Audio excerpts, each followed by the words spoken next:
ഗോൽഗോഥായിലെ പരമയാഗം, സിഹിയോൻ ശാലയിലെ തിരുവത്താഴം. ആറാം സ്ഥലം വെറോനിക്ക ഈശോമിശിഹായുടെ തിരുമുഖം തുടയ്ക്കുന്നു. നമ്മൾ അഞ്ചാം സ്ഥലത്ത് നിന്ന് വിയ ഡൊളോറോസ കുത്തനെ കയറുന്നു. 80 അടി കഴിയുമ്പോൾ വഴിയിൽ ഒരു ആർച്ച് കാണും. ആർച്ച് കഴിഞ്ഞാൽ ഉടനെ ഇടതുവശത്ത് ഒരു തൂണുണ്ട്. അതിനു മുകളിൽ ആറാം സ്ഥലം എഴുതി വച്ചിട്ടുണ്ട്. ഈ തൂണ് നിൽക്കുന്നത് പഴയ വെറോനിക്കയുടെ ഭവനത്തിനോട് ചേർന്നാണെന്നാണ് നിഗമനം. 6-ാം നൂറ്റാണ്ടിൽ 548 മുതൽ ഇവിടെ വിശുദ്ധ കോസ്മോസിൻ്റെയും ദമിയാനോയുടെയും പേരിലുള്ള ആശ്രമമുണ്ടായിരുന്നു. ഒലിവ് മലയിലെ സന്യാസികൾ താമസിച്ചിരുന്നത് ഇവിടെയായിരുന്നു. അതുകൊണ്ട് തന്നെ കുരിശുദ്ധ കാലഘട്ടത്തിൽ ഈ വഴിക്ക് വിശുദ്ധ കോസ്മോസിൻ്റെ വഴി എന്ന് പോലും പേരുണ്ടായിരുന്നു. 1883 ഈ സ്ഥലം ഗ്രീക്ക് കത്തോലിക്കർ വാങ്ങുന്നത്. 1895 ഇവിടെ ദേവാലയം പണിയുന്നു. 1952-53 കാലഘട്ടത്തിൽ അന്തോണിയോ ബെർലുച്ചിയുടെ നേതൃത്വത്തിൽ ഇതിനെ നവീകരിക്കുന്നു. വെറോനിക്ക എവിടെ നിന്ന് വന്നു?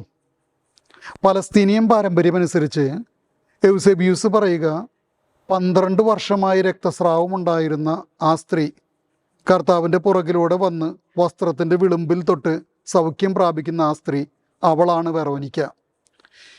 ഇവരുടെ വീട് കാസരിയ ഫിലിപ്പിയിൽ, അങ്ങ് ഗലീലി അറ്റത്ത് കാസരിയ ഫിലിപ്പിയിലായിരുന്നു. അവിടെ ഇവരുടെ വീടിൻ്റെ അവശിഷ്ടങ്ങൾ കണ്ടെത്തിയിട്ടുണ്ട്. അതിൻ്റെ മുമ്പിൽ ഇവരുടെ ഒരു സ്റ്റാച്യു ഉണ്ടായിരുന്നതായിട്ട് വിശുദ്ധ ജെറോം പ്രതിപാദിക്കുന്നുണ്ട്. ഗലീലിയിലുണ്ടായിരുന്നവർ സൗഖ്യം പ്രാപിച്ചതിന് ശേഷം കർത്താവിൻ്റെ ശിഷ്യയാവുകയും അവിടെ നിന്ന് കർത്താവിന് പിഞ്ചെന്നുകൊണ്ട് ജെറുസലേമിലേക്ക് വരികയും ജെറുസലേം സ്ത്രീകളോടൊപ്പം ഈ കുരിശിൻ്റെ വഴിയിൽ അവിടുത്തെ പിഞ്ചെല്ലുകയും അവിടുത്തെ വേദനയും പീഡയും കണ്ട് തൻ്റെ തൂവാല തണുത്ത വെള്ളത്തിൽ മുക്കി കർത്താവിൻ്റെ മുഖത്തേക്ക് ഇട്ടുകൊടുക്കുന്നു. അവരുടെ ഈ സ്നേഹപ്രകടനത്തിന് കർത്താവ് ഒരു സമ്മാനം തിരിച്ചു നൽകുന്നു. ചെളിയും മണ്ണും വിയർപ്പും പുരണ്ട, രക്തം പുരണ്ട തൻ്റെ തിരുമുഖത്തിൻ്റെ ഛായ ആ തൂവാലയിൽ പതിച്ചു നൽകുന്നു. പിന്നീടുള്ള പാരമ്പര്യം പറയുക, ഈ തൂവാല ഒത്തിരി അത്ഭുതങ്ങൾ പ്രവർത്തിക്കുന്നു. റോമിൽ നിന്ന് തിബേരിയസ് ചക്രവർത്തിക്ക് അസുഖം വന്നപ്പോൾ അദ്ദേഹം ഈ സ്ത്രീയെയും അവരുടെ തൂവാലയെ റോമിലേക്ക് കൊണ്ടുവരുവാൻ ആജ്ഞാപിക്കുന്നു. അങ്ങനെ ഇവർ റോമിലെത്തുന്നു. ഈ തൂവാല കാണുന്ന തിബേരിയസ് ചക്രവർത്തിയുടെ അസുഖം മാറുന്നു. അതിനുശേഷം ഈ തൂവാല വത്തിക്കാനിലാണ് നമ്മൾ കാണുക. വത്തിക്കാനിലെ പ്രദക്ഷിണങ്ങൾ കഴിയുമ്പോൾ, 7 പള്ളി പ്രദക്ഷിണം കഴിയുമ്പോൾ, പരിഹാര പ്രദക്ഷിണം കഴിയുമ്പോഴൊക്കെ ജനങ്ങൾക്ക് കാണിച്ചു കൊടുത്തിരുന്നത് ഈ തൂവാലയാണ്. ഇന്നുള്ള ബസിലിക്കയിൽ വെറോനിക്കയുടെ രൂപം വെച്ചിരിക്കുന്നതിൻ്റെ പുറകിലുള്ള ബാൽക്കണിയിൽ ഇത് സൂക്ഷിച്ചു വെച്ചിട്ടുണ്ട്. ഇതിൻ്റെ പരീക്ഷണം നടത്തിയപ്പോൾ ഇത് ഒറിജിനലിൻ്റെ കോപ്പിയാണെന്നാണ് തെളിഞ്ഞിരിക്കുന്നത്. എങ്കിലും ഇതിന് പറയുന്ന പേര് വേര ഇക്കോണെ, ഗ്രീക്കിലാണെങ്കിൽ വേരെ നീക്കെ, ട്രൂ ഇമേജ്, യഥാർത്ഥ പടം, യഥാർത്ഥ മുഖം.